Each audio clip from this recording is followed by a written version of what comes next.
अब से थोड़ी देर में राष्ट्रपति भवन में होगा भारत रत्न सम्मान समारोह।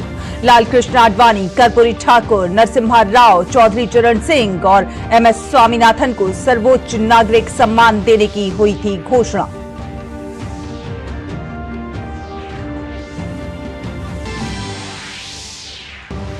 दिल्ली के परिवहन मंत्री कैलाश गहलोत को ईडी का समन। आज 11 बजे शराब नीति मामले में पूछताछ के लिए बुलाया।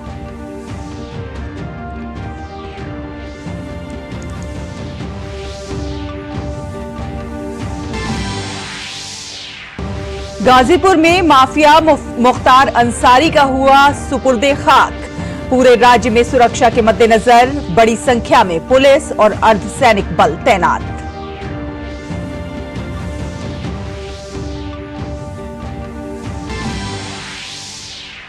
लोकसभा चुनाव के पहले चरण के लिए नाम वापसी का आज अंतिम दिन, तो वहीं बिहार में होगी नामांकन पत्रों की जांच। सिक्किम और अरुणाचल विधानसभा चुनाव में भी उम्मीदवारी वापस लेने का आज आखिरी मौका।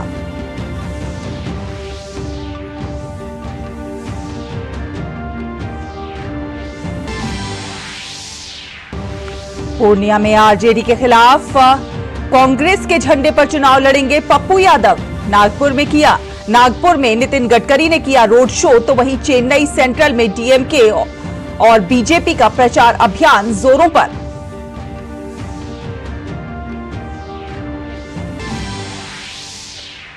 हिमाचल के पहाड़ों पर ताजा बर्फबारी से बढ़ी ठंड। राज्य के कई हिस्सों में तेज बारिश। देश के पूर्वोत्तर भाग में फिर से बारिश और आंधी के आसार।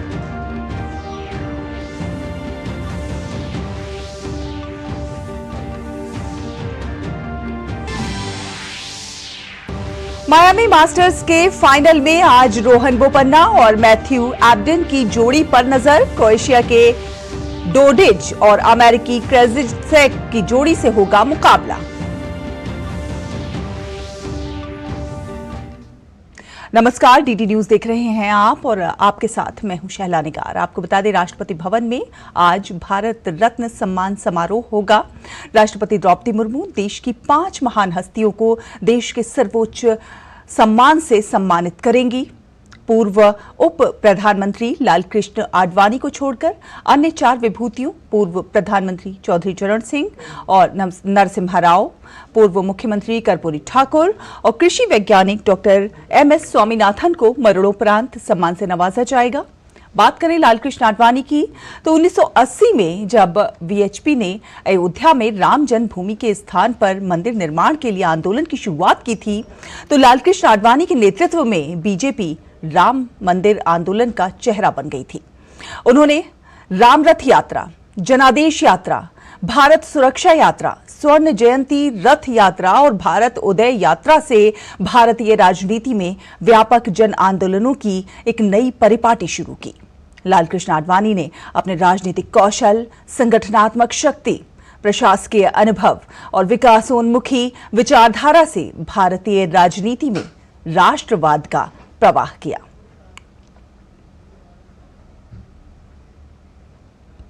जननायक स्वर्गीय कर्पूरी ठाकुर, जो 1977 में बिहार का मुख्यमंत्री बनने के बाद मुंगेरी लाल कमीशन लागू करके राज्य की नौकरियों में आरक्षण लागू कर समाज के दबे पिछड़ों के हितों के लिए काम करते रहे। सभी विभागों में हिंदी में काम करने को अनिवार्य बना दिया था और राज्य सरकार के कर्मचारियों के समान वेतन आयोग को राज्य में भी लागू करने का काम सबसे पहले किया। राजनीति में बड़े पदों पर लंबे समय तक रहने के बावजूद जब उनका निधन हुआ, तो अपने परिवार को विरासत में देने के लिए एक मकान तक उनके नाम पर नहीं था। पेशे से कृषि विशेषज्ञ और वकील पूर्व प्रधानमंत्री नरसिम्हा राव जब राजनीति में आए तो कुछ महत्वपूर्ण विभागों का कार्यभार संभाला। 21 जून 1991 को देश के प्रधानमंत्री बने तो उस वक्त भारत का विदेशी मुद्रा भंडार काफी नीचे था। 24 जुलाई 1991 को नरसिम्हा राव की सरकार के पहले बजट में तत्कालीन वित्त मंत्री मनमोहन सिंह ने तथाकथित लाइसेंस परमिट राज के अंत का ऐलान किया और भारत में एक नई खुली हुई अर्थव्यवस्था की नींव रखी।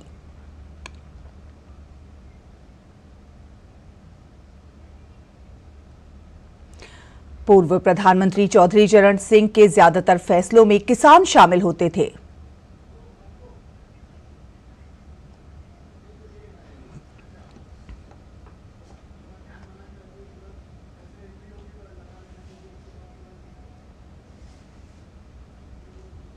और उन्हें ये पता था कि भारत में किसानों की तरक्की के बिना देश की असली तरक्की मुमकिन नहीं है।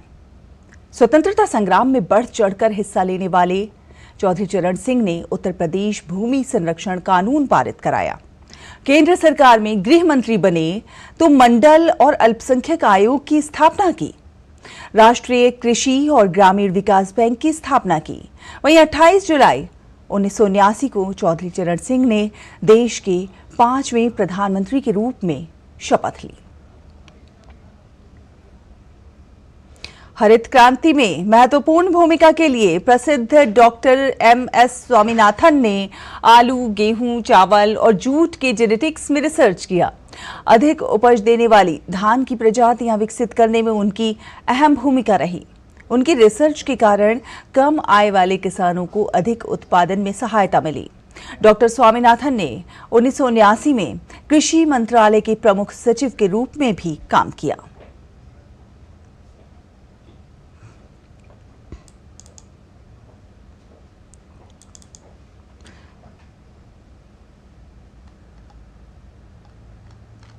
तो राष्ट्रपति भवन में अब से कुछ देर के बाद भारत रत्न सम्मान समारोह होगा। राष्ट्रपति द्रौपदी मुर्मू देश की 5 महान हस्तियों को देश के सर्वोच्च सम्मान से सम्मानित करेंगी।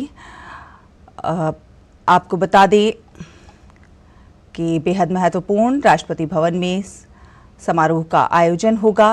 जननायक स्वर्गीय कर्पूरी ठाकुर की बात की जाए तो 1977 में बिहार का मुख्यमंत्री बनने के बाद मुंगेरी लाल कमीशन लागू करके राज्य की नौकरियों में उन्होंने आरक्षण लागू कर समाज के दबे पिछड़े लोगों के हितों के लिए उन्होंने बहुत काम किया, लगातार काम करते रहे। सभी विभागों में हिंदी में काम करने को उन्होंने अनिवार्य बनाया और राज्य सरकार के कर्मचारियों को समान वेतन आयोग को राज्य में लागू करने का काम भी उन्होंने सबसे पहले किया। राजनीति में बड़े पदों पर लंबे समय तक रहने के बावजूद भी आप देखिए कि जब उनका निधन हुआ तो अपने परिवार को विरासत में देने के लिए उनके पास उनके नाम पर एक मकान तक नहीं था। तो राष्ट्रपति भवन में अब से कुछ देर बाद होगा भारत रत्न सम्मान समारोह और इस समारोह की से जुड़ी हर अपडेट हम आप तक पहुंचाएंगे। तो कई महत्वपूर्ण हस्तियां जिनको इस सम्मान समारोह से सम्मानित किया जाएगा। बात करें नरसिम्हा राव की तो पेशे से कृषि विशेषज्ञ और वकील पूर्व प्रधानमंत्री नरसिम्हा राव जब राजनीति में आए थे तो कुछ महत्वपूर्ण विभागों का उन्होंने कार्यभार संभाला। 21 जून 1991 को देश के प्रधानमंत्री बने। उस वक्त भारत का विदेशी मुद्रा भंडार काफी नीचे था। 24 जुलाई 1991 को नरसिम्हा राव की सरकार के पहले बजट में तत्कालीन वित्त मंत्री मनमोहन सिंह ने तथाकथित लाइसेंस परमिट राज के अंत का ऐलान किया और भारत में एक नई खुली हुई अर्थव्यवस्था की नींव रखी। और बात करें चौधरी चरण सिंह की तो गांव, गरीब और किसानों के मसीहा कहे जाने वाले पूर्व प्रधानमंत्री चौधरी चरण सिंह को देश के सर्वोच्च नागरिक सम्मान भारत रत्न से सम्मानित किया जाएगा। पूर्व प्रधानमंत्री चौधरी चरण सिंह के ज्यादातर फैसलों में किसान शामिल होते थे और उन्हें ये पता था कि भारत में किसानों की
राष्ट्रपति महोदया, आपकी आज्ञा हो तो इस अलंकरण समारोह की कार्यवाही प्रारंभ की जाए। धन्यवाद।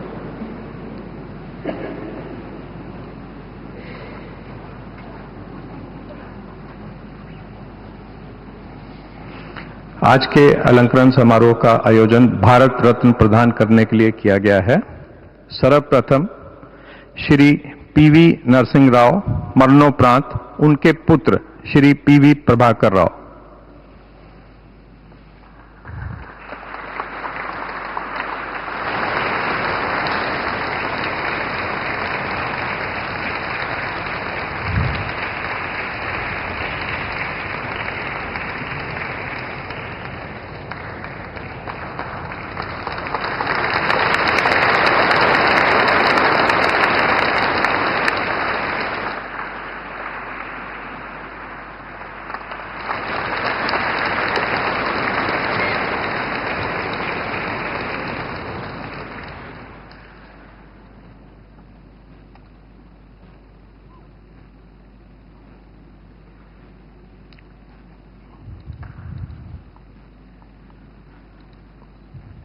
चौधरी चरण सिंह, मरणोपरांत उनके पौत्र श्री जयंत चौधरी।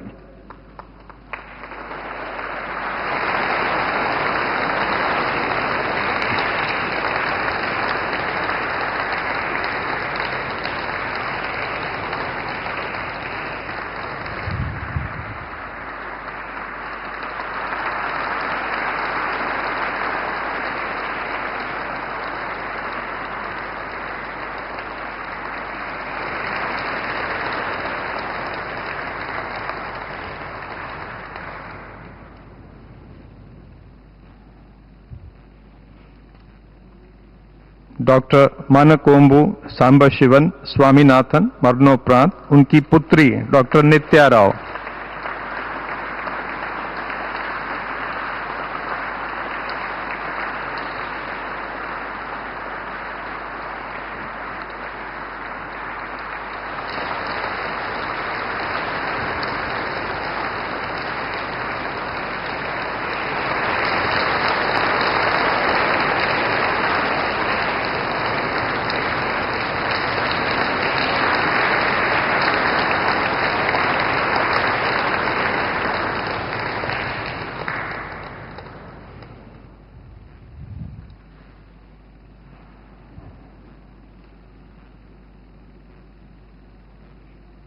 श्री कर्पूरी ठाकुर, मरणोपरांत उनके पुत्र श्री रामनाथ ठाकुर।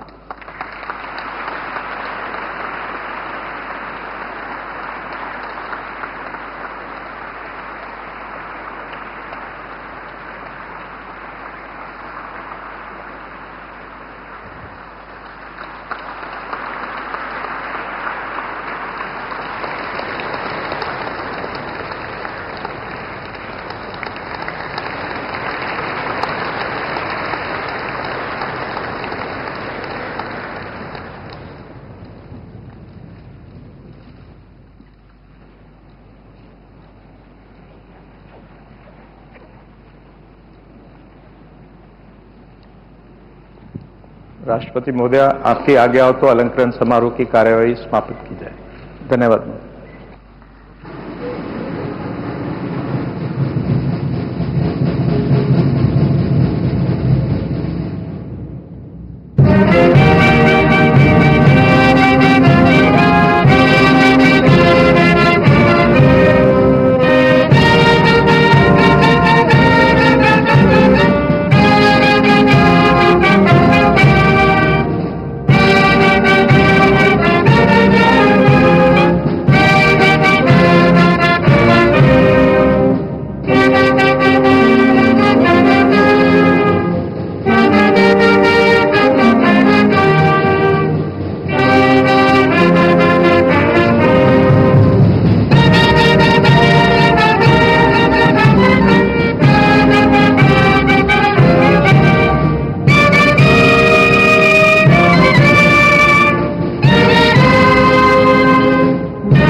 भारत के राष्ट्रपति माननीय श्रीमती द्रौपदी मुर्मू भारत रत्न अलंकरण प्रदान करने के उपरांत दरबार हॉल से प्रस्थान कर रही हैं।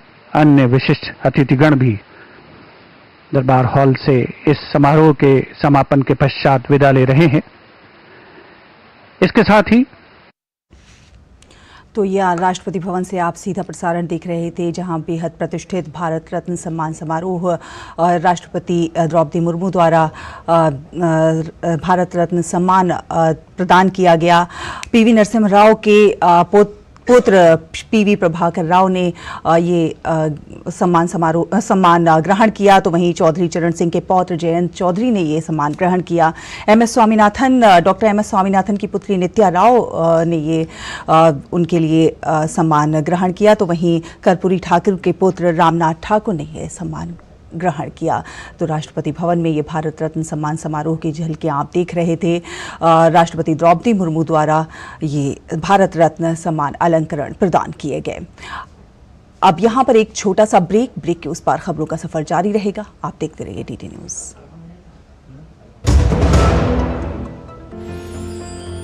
साल बरस और सदी नहीं, एक युग गुजर जाएगा। उम्र न पूछो वंडर की, जब फर्क नजर आएगा।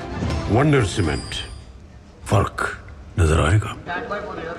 यारो, शादी तो मैं प्रीति से ही करूंगा। कॉलेज टॉप करके अच्छी सी नौकरी लूंगा, झट से प्रीति को प्रपोज कर दूंगा और फैमिली हॉलिडे स्पेन में। वाह यार, मैं तेरी प्लानिंग का बड़ा फैन।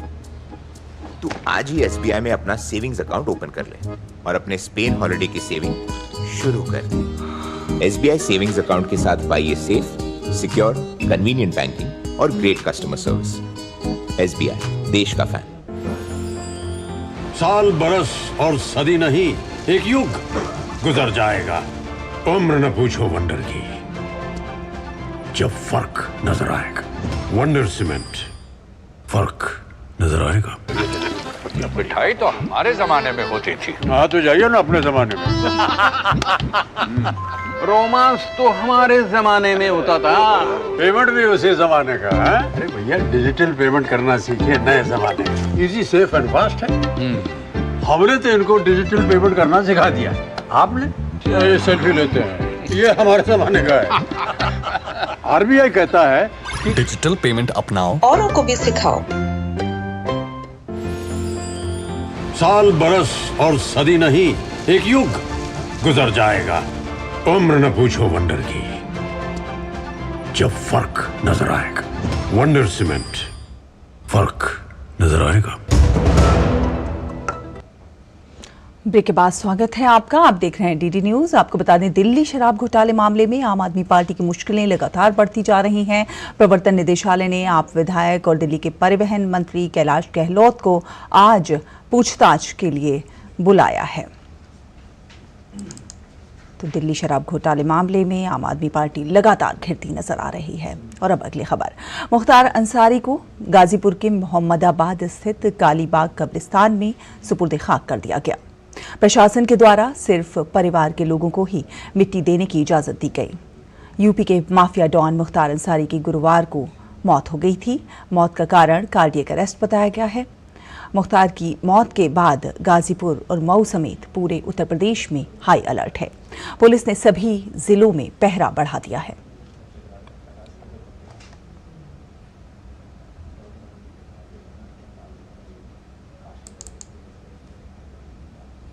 और अब बात 24 की चुनौती की।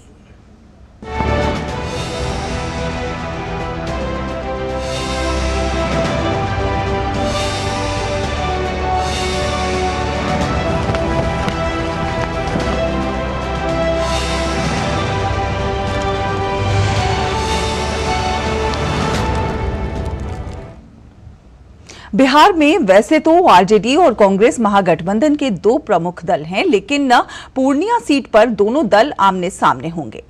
आरजेडी प्रत्याशी भीमा भारती यहां पर महागठबंधन की प्रत्याशी हैं। बावजूद इसके अब पप्पू यादव ने भी ताल ठोक दी है। कहा है कि वो कांग्रेस का झंडा लेकर पूर्णिया से चुनाव लड़ेंगे। पप्पू यादव ने हाल ही में अपनी जन अधिकार पार्टी का कांग्रेस में विलय किया था। उन्हें पूर्णिया से टिकट मिलने की पूरी उम्मीद थी। पप्पू यादव बार बार कहते रह गए कि वो दुनिया छोड़ देंगे, लेकिन पूर्णिया नहीं। मगर लालू यादव के आगे कांग्रेस नेतृत्व की एक नहीं चली और भीमा भारती को टिकट मिल गया। अब पप्पू यादव ने कह दिया है कि वो पूर्णिया से चुनाव लड़ेंगे और कहा जा रहा है कि 2 अप्रैल को वो नामांकन दाखिल कर दें। कुल मिलाकर पूर्णिया सीट की चुनावी जंग बेहद दिलचस्प हो गई है। वैसे 2014 और 2019 में जेडीयू के संतोष कुशवाहा यहां से सांसद चुने गए हैं और इस बार भी वो मैदान में हैं।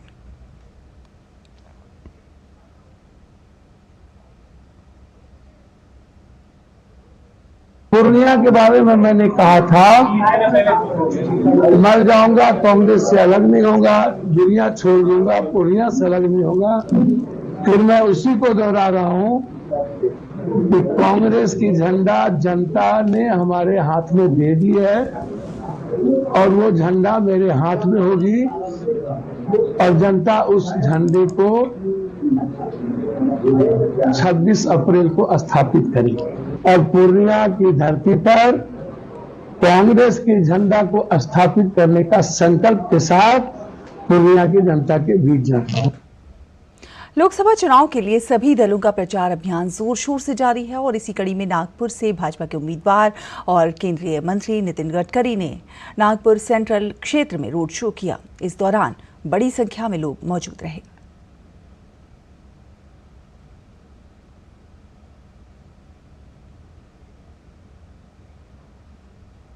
लोकसभा चुनाव को लेकर सरगर्मियां तेज है। तमिलनाडु में चेन्नई सेंट्रल से डीएमके उम्मीदवार दयानिधि मारन ने प्रचार किया।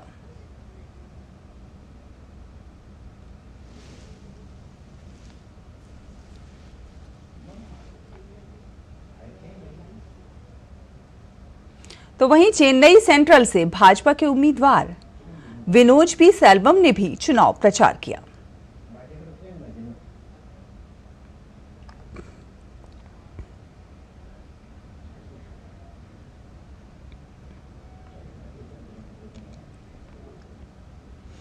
नई दिल्ली के रामलीला मैदान में कल इंडी गठबंधन की महारैली होने जा रही है।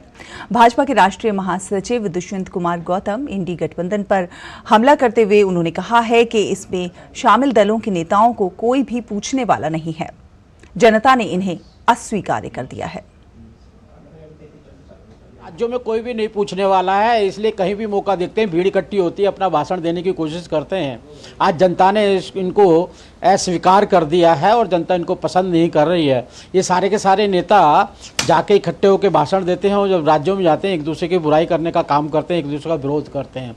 साफ साफ जाहिर है जनता को बेवकूफ़ समझते हैं और जनता सब जानती है। लेकिन जनता सब जानती है कौन 80 करोड़ लोगों को भोजन दे रहा है, कौन पक्के मकान बनाकर दे रहा है। 4 करोड़ लोगों को हमने मकान दिए हैं, घर में गैस दी है। जनता की सरकार है, जनता के लिए चल रही है। लोकसभा चुनाव के लिए कांग्रेस ने कल उम्मीदवारों की एक और सूची जारी कर दी। इस लिस्ट में 2 राज्यों के कुल 5 उम्मीदवारों के नाम हैं, जिनमें 3 नाम कर्नाटक के प्रत्याशियों के हैं और राजस्थान से 2 उम्मीदवारों के नामों की घोषणा हुई है।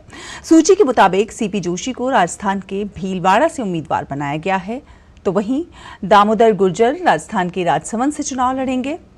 पार्टी ने बेल्लारी से ई तुकाराम को टिकट दिया है, तो वहीं चामराजनगर से सुनील बोस पर भरोसा जताया है, जबकि चिकबल्लापुर से रक्षा रमैया को मैदान में उतारा गया है।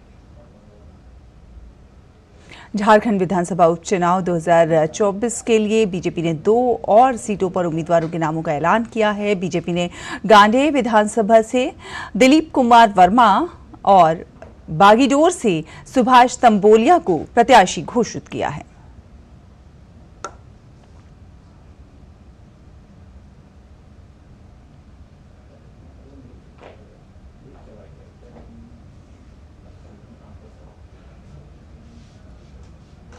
लोकसभा चुनाव के पहले चरण के लिए नाम वापसी का आज अंतिम दिन है। पहले चरण में 102 सीटों पर 19 अप्रैल को मतदान होना है।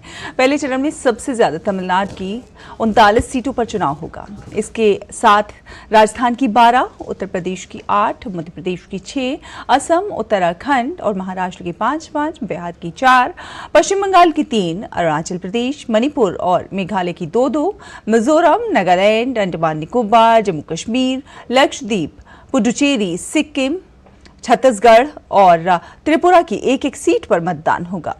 इसमें केवल बिहार में 2 अप्रैल तक नाम वापस लिए जा सकते हैं।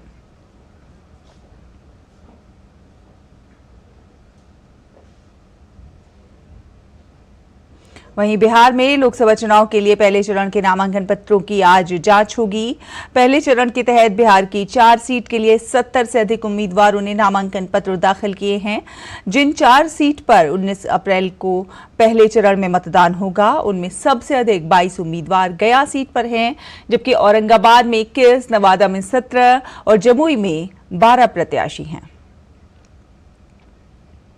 इसके अलावा सिक्किम और अरुणाचल विधानसभा चुनाव में उम्मीदवारी वापस लेने का आज आखिरी मौका है। दोनों राज्यों में विधानसभा चुनाव के लिए 19 अप्रैल को मतदान होगा। इन दोनों प्रदेशों में वोटों की गिनती 2 जून को होगी। और झारखंड के सरायकेला खरसावां जिले में मतदाताओं को जागरूक करने के लिए लगातार अभियान चल रहा है। प्रशासन की ओर से हस्ताक्षर और सेल्फी अभियान के साथ साथ रंगोली प्रतियोगिताओं का भी आयोजन किया गया, जिसमें हर किसी की भागीदारी देखने को मिली। आइए देखते हैं ये रिपोर्ट। सरायकेला खरसावां जिले में मतदाताओं को जागरूक करने के लिए जिला निर्वाचन पदाधिकारी सह उपायुक्त रविशंकर शुक्ला ने हस्ताक्षर और सेल्फी अभियान की शुरुआत की। उन्होंने कहा कि जिले के सभी सरकारी कार्यालय में यह अभियान चलाया जाएगा ताकि लोगों को मतदान के प्रति अधिक से अधिक जागरूक किया जा सके। तो आप सबों के माध्यम से सभी मतदाताओं से यह अनुरोध है कि अपने मताधिकार का प्रयोग अवश्य करें।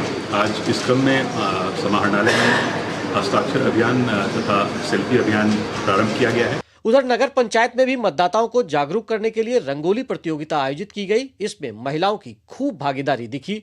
इस दौरान महिलाओं ने छोड़ो अपने सारे काम, पहले चलो करें मतदान थीम को ध्यान में रखकर एक से बढ़कर एक रंगोली बनाई। नगर पंचायत सरायकेला कार्यालय में हम लोग महिला समितियों को बुलाकर जन जागरूकता फैलाने के लिए मतदान के प्रति यहाँ भी जितनी भी एसएचजी महिलाएं एसएचजी ग्रुप बना है, उनके द्वारा हम लोगों ने एक रंगोली का प्रोग्राम रखा है, जिससे ये है कि जो आगे आगामी लोकसभा चुनाव आने वाले हैं उसमें महिलाओं की जागरूकता बहुत आवश्यक है। आज हम लोग का नगर पालिका में मतदान के बारे में हम लोग शपथ पत्र में शपथ लिए हैं। उसके बाद हम लोग निष्पक्ष और बिना प्रलोभन से वोट करेंगे। इसी के बारे में जितने महिला वर्गों को जागरूक किया जा रहा है। मौके पर मौजूद कार्यपालक पदाधिकारी दीपक कुमार ने कहा कि सरायकेला नगर पंचायत क्षेत्र में मतदाताओं को जागरूक करने के लिए लगातार इस तरह के कार्यक्रम आयोजित किए जा रहे हैं।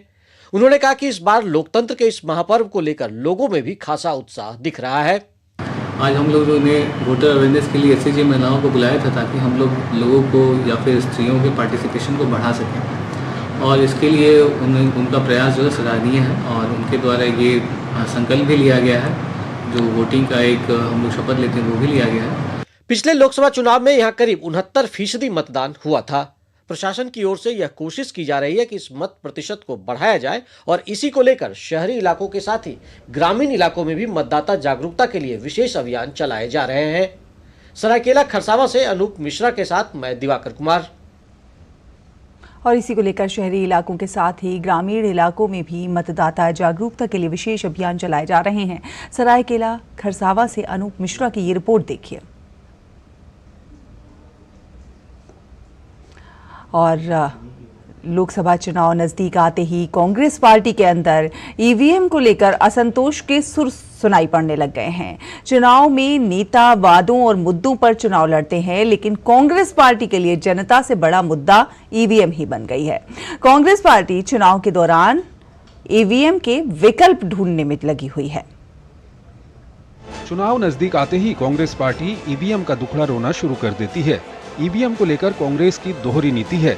अगर चुनाव में कांग्रेस जीतती है तो ईवीएम सही है, लेकिन अगर पार्टी को चुनाव में हार का सामना करना पड़े तो ईवीएम गलत हो जाता है। शुक्रवार को छत्तीसगढ़ के पूर्व मुख्यमंत्री और राजनांदगांव लोकसभा प्रत्याशी भूपेश बघेल ने कई जगहों पर चुनावी सभाएं की। जनता के सामने मुद्दों के साथ चुनाव में जाने के बजाय कांग्रेस अजीब हथकंडे अपना रही है। कांग्रेस नेता भूपेश बघेल ने पाटन विधानसभा क्षेत्र में कार्यकर्ताओं को संबोधित किया। उन्होंने कार्यकर्ताओं से एक सीट पर कांग्रेस के सभी कार्यकर्ताओं को नामांकन दाखिल करने की अपील की। तर्क ये कि अगर एक सीट पर उम्मीदवारों की संख्या 375 से अधिक होगी तो चुनाव आयोग को बैलेट पेपर से चुनाव कराने के लिए बाध्य होना होगा।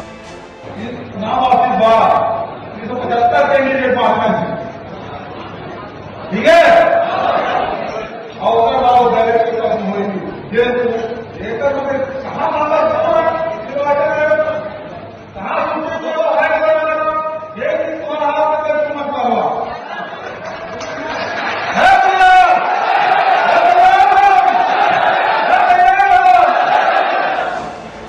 कांग्रेस नेताओं के बयान पर छत्तीसगढ़ के अतिरिक्त मुख्य निर्वाचन पदाधिकारी नीलेश क्षीर सागर ने कहा कि चुनाव ईवीएम के जरिए होता है, लेकिन बैलेट पेपर को लेकर कोई नियम नहीं बना है। भारत निर्वाचन आयोग द्वारा भी पूर्व में भी ये स्पष्ट किया गया है कि ईवीएम को किसी भी तरह छेड़छाड़ करना, उसको हैक करना बिल्कुल ही असंभव सी चीज़ है, तो उस पर शंका उठाना सही नहीं है। ऐसा कोई नियम बना नहीं है। उस समय भारत निर्वाचन आयोग को वस्तुस्थिति से अवगत कराया जाएगा कि इतने उम्मीदवार खड़े हैं, तो फिर भारत निर्वाचन आयोग स्थिति को देखते हुए जो निर्देश जारी करेंगे। वहीं छत्तीसगढ़ के उप मुख्यमंत्री विजय शर्मा ने कांग्रेस पर दोहरे मापदंड और जनता को भ्रमित करने का आरोप लगाया। उन्होंने कहा कि कांग्रेस को अच्छे कामों के लिए राजनीति करनी चाहिए, न कि सिर्फ विरोध के लिए।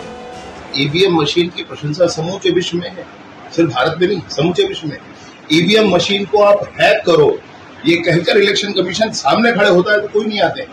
और आपकी स्वयं की जब बड़ी बम्पर सरकार बनती है तब भी ईवीएम ठीक होता है, और जब भी आपको चुनाव लड़ना होता है तब ईवीएम खराब हो जाता है। ऐसे दोहरे मापदंड नहीं होने चाहिए, ऐसे करके जनता को भ्रमित नहीं करना चाहिए। उधर कांग्रेस पार्टी द्वारा जनता के बीच जाकर ईवीएम को लेकर इस तरह दुष्प्रचार और बेतुके बयान पर भाजपा ने हमला बोला है। भाजपा ने कहा कि लोकसभा चुनाव में जाने से पहले ही कांग्रेस पार्टी ने मानसिक रूप से अपनी हार को स्वीकार कर लिया है। Bureau report, DD news. तो ये थी खबरें 24 की चुनौती की, और इसी के साथ इस बुलेटिन पे फिलहाल इतना ही।